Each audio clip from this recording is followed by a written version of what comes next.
ప్రస్తుతం గాంధీ భవన్‌లో ఉన్నాను. మాజీ ఎంపీ రాజయ్య గారు ఉన్నారు. ఒకసారి మాట్లాడదాం.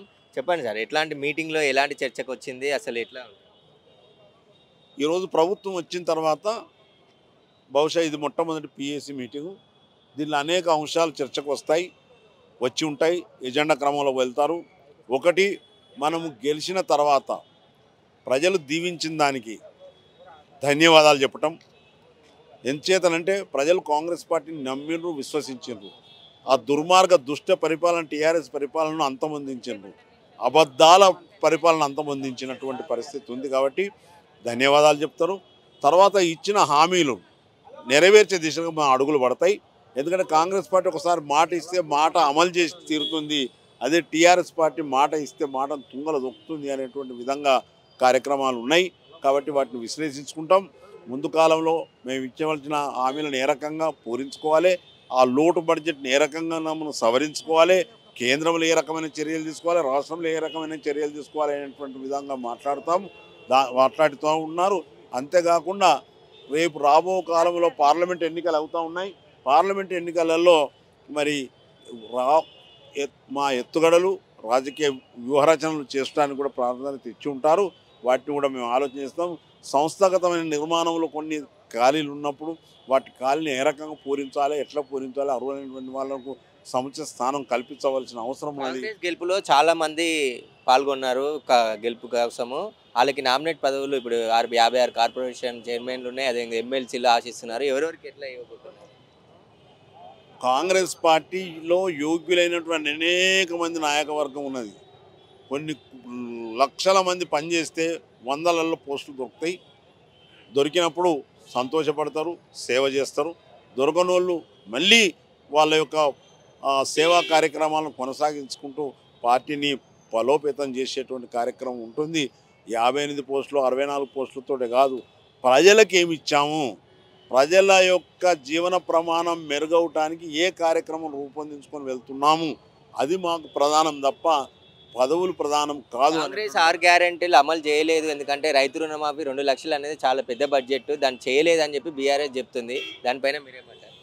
పసుపు గొల్లలోనికి లోకమంతా పచ్చగా కనబడ్డట్టు ప్రతి ఒక్కడు వాళ్ళు రుణమాఫీ ఎగ్గొట్టిరు కాబట్టి, చేస్తామని చేయలేదు కాబట్టి మేము చేయలేదు అనుకుంటారు. మేము చేయగలిగినది చెప్పినాం, చెప్పింది చేసి చూపిస్తాం. ఎందుకనంటే ఆయన అప్పులు ఉన్నాయి అంటారు కదా, మీరే ప్రతి శాఖకు సంబంధించి రివ్యూ చేస్తారు. దాని సంబంధంలో ఎన్ని వేల కోట్ల అప్పులు ఉంటున్నాయి అన్నారు. అప్పులను ఏ రకంగా కడుపు కట్టుకొని నోరు కట్టుకొని అప్పులను ఏ రకంగా తీర్చాలి ఒక ప్రణాళికబద్ధమైనటువంటి ఆలోచన చేస్తాం. వాటి తీర్చుకుంటూ అభివృద్ధిని కూడా అదే రకంగా ముందుకు తీసుకువెళ్ళే ప్రయత్నం చేస్తాం. ఎందుకంటే కాంగ్రెస్ పార్టీకి సుదీర్ఘమైనటువంటి అనుభవం కలిగినటువంటి పార్టీ. వాళ్ళలా కాదు, బురదల రాయేసి దాటిపోయేటోళ్ళం కాదు. ఇవాళ ఉంటారు, రేపు పోతారు. మీకు ఈరోజు చెప్తా ఉన్నా, ఇక టీఆర్ఎస్ పార్టీ అయిపోయినట్టు లెక్క. అది అయిపోయింది, 10 ఏళ్ళకి వచ్చింది, ఇక అయిపోయింది దాని లెక్క. అది ఒక చిన్నట్ల బండి. ఆ బండి దాని కతోడిసిపోయింది. కానీ మా బండి ప్రజాస్వామ్యానికి పునాది వేసినటువంటి బండి. అది జాతర దుకాణం. జాతరలో అనేక దుకాణాలు వస్తాయి, దుకాణాలు పెట్టుకుంటారు. తర్వాత జాతర కాగానే ఆ కట్టెలు కూడా విక్కొని ఎడ్లబాల మీద వేసుకొని గాడిదల మీద వేసుకొని అవతల పడతారు. ఇది ఆ పార్టీ. కానీ మా పార్టీ అట్లా కాదు. గుడికి ఎదురుగా ఉన్నటువంటి పార్టీ, పార్లమెంట్కి ఎదురుగా ఉన్నటువంటి పార్టీ, ప్రజాస్వామ్యం రాసిన పార్టీ, ఏ డిమాండ్ లేకపోయినా ప్రజాస్వామ్యం ఇచ్చిన పార్టీ, దేశానికి స్వాతంత్రం తీసుకొచ్చిన పార్టీ, రాష్ట్రాన్ని ఇచ్చిన పార్టీ, తిండి గింజలు లేక బెంగాల్ కరువు వచ్చినప్పుడు కాయలు గడ్డలు దొరకక రేగడి బురద నాకి అనేక మంది కోట్లాది మంది చచ్చిపోతే నెహ్రూ లాంటి పెద్ద మనిషి నాగార్జున సాగర్ బాక్రా నంగల్ ప్రాజెక్టులు పెద్ద పెద్ద ప్రాజెక్టులు కట్టించి జాతికి అందించి నీళ్ళు అందించి ఈ దేశానికి సమృద్ధి అయినటువంటి గింజలు పండించడానికి ప్రయత్నాలు చేసినటువంటి పార్టీ కాంగ్రెస్ పార్టీ. నిన్న పుట్టి మొన్నగా పెరగలేదు, 3 ఆదివారాలు కాలేదు, 3 ఐతారాలు కాలేదు, కనుగుడ్లు చక్కగా తిరగని కేటీఆర్ ఈ హరీష్ రావు మాటలు మాట్లాడితే ఏమన్నా అనుభవం ఉన్న మాటలా? ఏదో చీమలకు తవ్విన పుట్టలు పాములు పన్నాయంటే, చీమలు తవ్విన పుట్ట అంటే మా ఓన్లు, మా తెలంగాణ ప్రజలందరూ సబ్బండ వర్ణాలు ఉద్యమాలు చేస్తే అన్నచ్చి వచ్చింది నువ్వు కొడుక పాములాగా. నువ్వు అప్పుడు ఎక్కడుంటివి బిడ్డ? నేను పార్లమెంట్లో కొట్టినా నువ్వెక్కడున్నావు?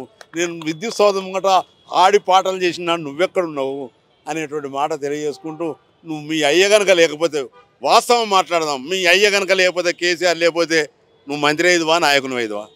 నాకు చూడు కొడుక, నన్ను మా బక్కయ్య కొడుకు రాజేను, నేనే మట్టిలెక్కొని మాణిక్యంలాగా ఎదిగి ప్రజలలో ఎదిగి మెప్పు పొంది అనేక శ్రమలు పడి అనేక ఒడిదుడుకులు ఎదుర్కొని ఇవాళ నాయకునిగా ఎదిగిన నా శ్రమ ఇది.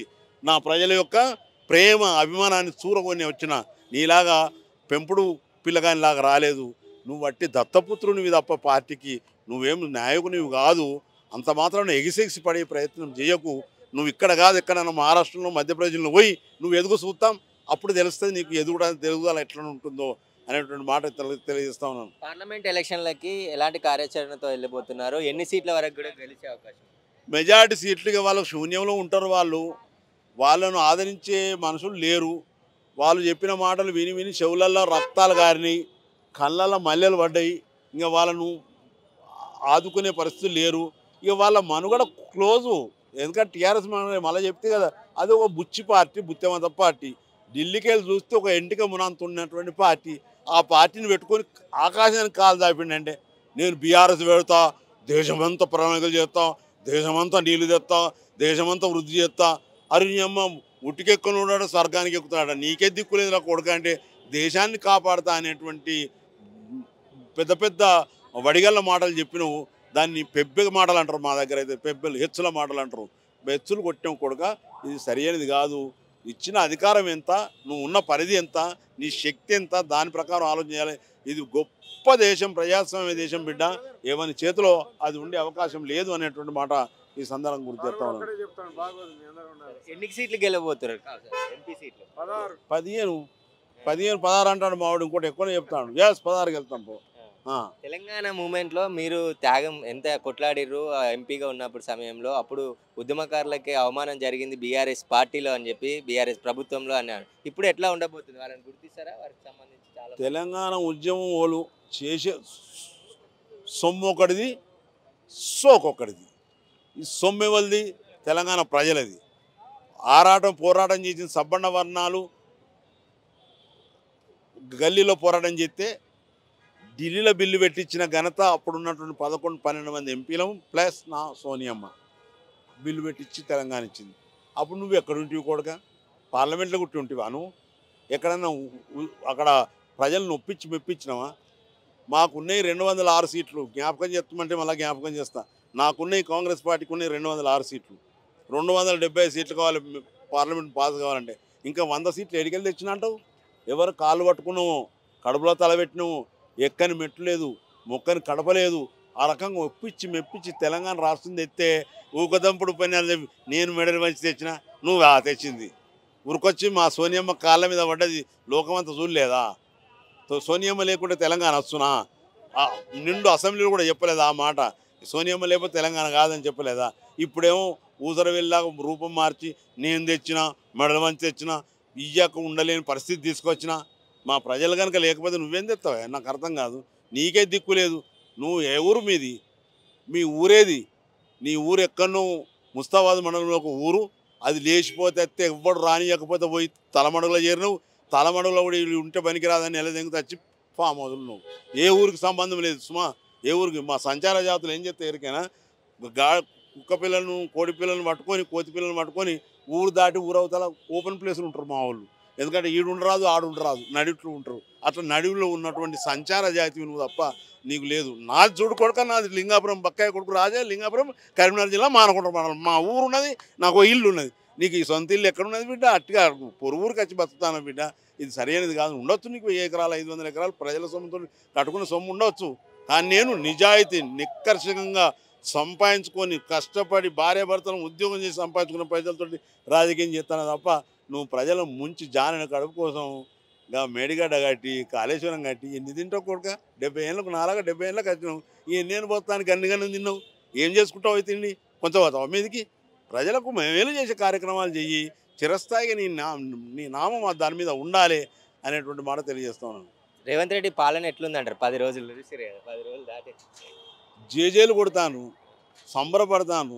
ఇయాలనే ఉద్యోగులు, విద్యార్థులు, మహిళలు, రైతులు, సబ్బన్న వర్ణాలు స్వాతంత్రం వచ్చినట్టు ఫీల్ అవుతాను. అబ్బా ఈ అమ్మ ఈ ప్రగతి భవన్ యొక్క కబంధ హస్తాలతోటి బయటకు వచ్చినామని స్వేచ్ఛ గాలి ఇప్పటిదాకా సెక్రటరీకి పోతే ఎదురుగానే అధికారులు లేడు. నాకు 50 మంది అధికారులు తెలుసు. హ్యాపీ హ్యాపీ అనుకుంటా సంతోషపడకుండా చేతులు కలుపుతూ ఉన్నారు. వాళ్ళని చూస్తే నాకే ఆనందమైంది. ఇవాళనే స్వేచ్ఛ వచ్చిందా బిడ్డ, ఇన్ని రోజులు లేదా, ఇవాళనే వచ్చినట్టు అనిపిస్తుంది అని వాళ్ళు చెప్తా ఉన్నారు అనేటువంటి మాట తెలియజేస్తాను. అయితే రాబోయే ఎంపీ ఎలక్షన్లో 15 సీట్ల వరకు కూడా కాంగ్రెస్ పార్టీ గెలవబోతుందని చెప్పేసి మాజీ ఎంపీ రాజయ్య చెప్తున్నాడు. అదేవిధంగా ప్రజలకి ఈ ప్రభుత్వంలోనే స్వేచ్ఛ వచ్చిందని చెప్పేసి కూడా ప్రజలంతా సంతోషంతో పండుగ జరుపుకుంటున్నారని చెప్పేసి కూడా రాజయ్య అంటున్నాడు.